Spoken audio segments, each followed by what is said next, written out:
Tonight's story is not just about boxing. This is a breaking reality that was hidden behind cheers, championships, and million-dollar victories. A man who earned over $200 million, defeated legends, and stood in the ring as a hero, today struggles to remember his own life. Doctors warned him years ago, one more fight could destroy your brain forever. But the fights didn't stop. The applause didn't stop. And no one asked what it was costing him. What really happens when a champion keeps fighting after his body has already started breaking down?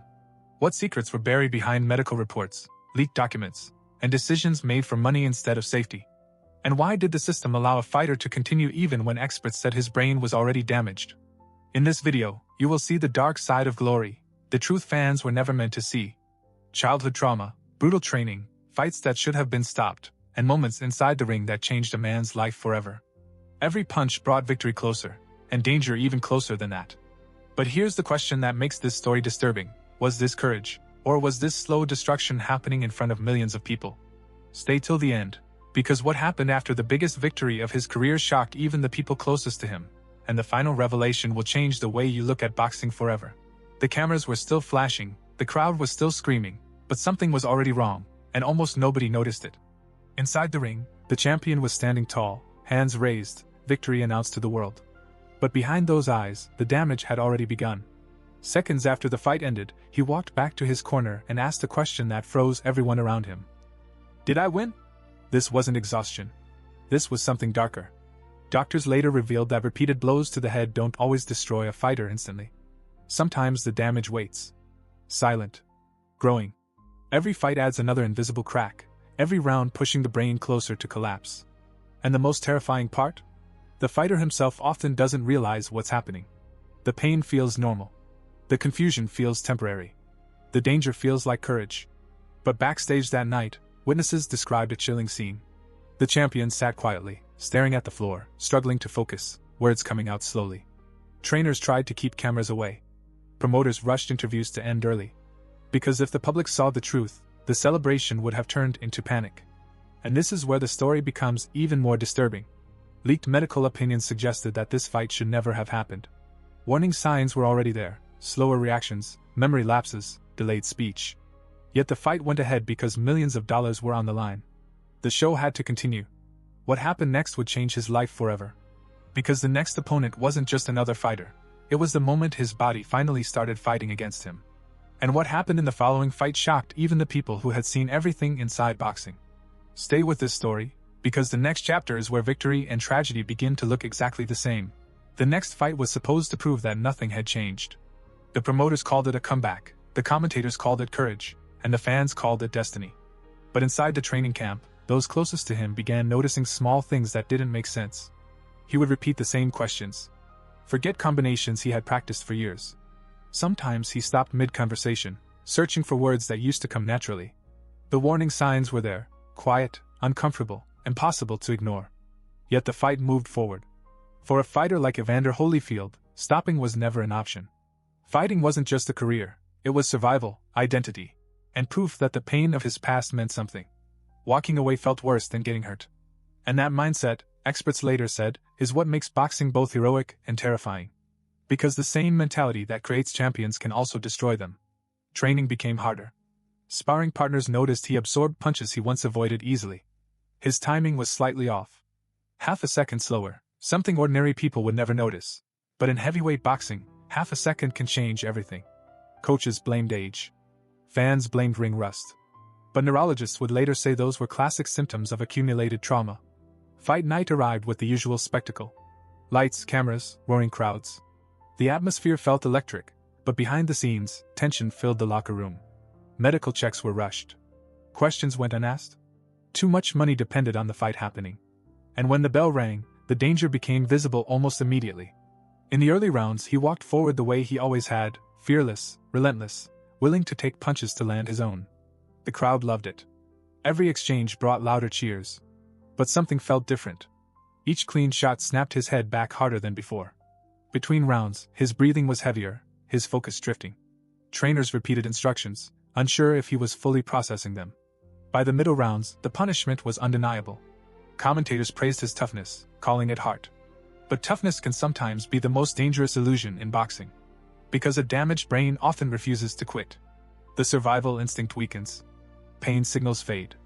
A fighter keeps moving forward even when his body is begging him to stop. And that's exactly what happened. He continued pressing, absorbing blows that would have dropped other fighters. The crowd saw bravery. Ringside doctors saw risk.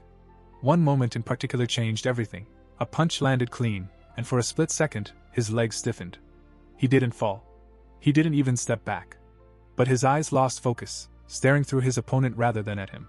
It lasted only seconds, but those seconds told a different story. After the fight ended, victory or defeat almost didn't matter anymore. Back in the locker room, witnesses described silence instead of celebration.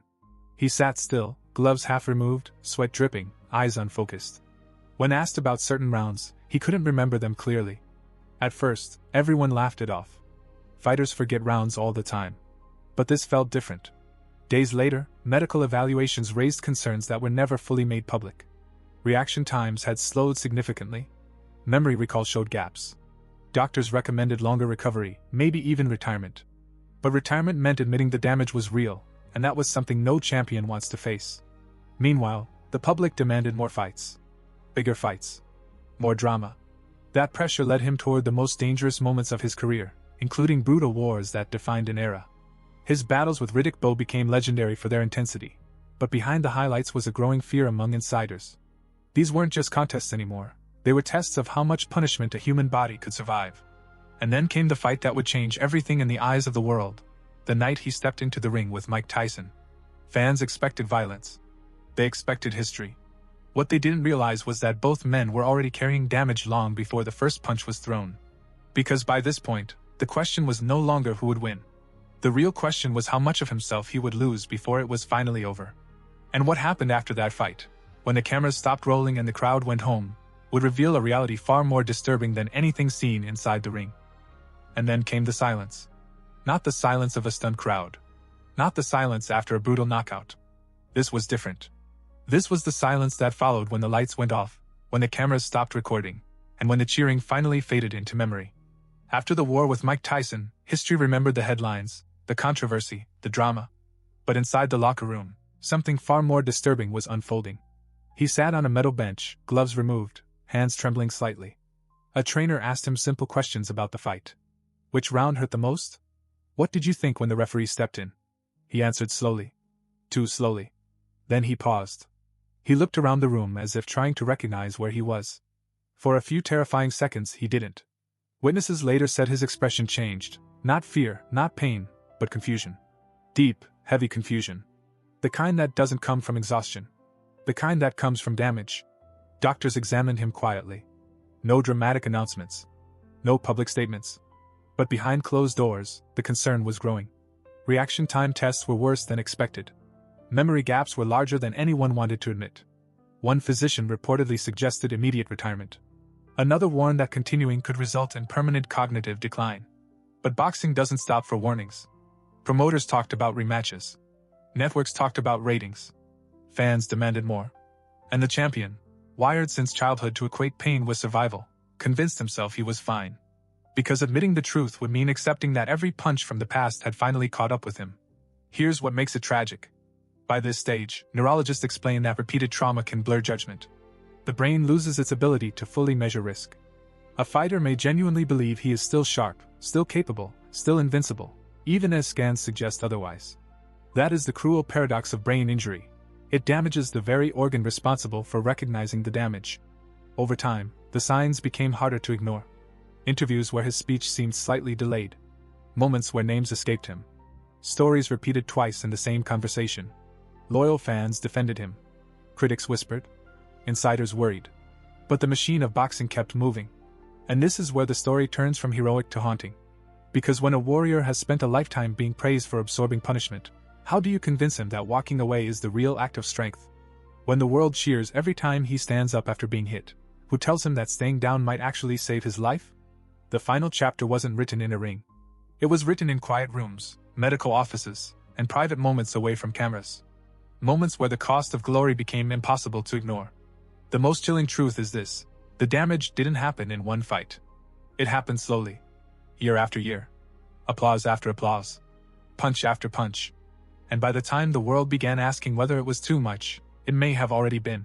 Because sometimes the most devastating knockout doesn't happen under bright lights.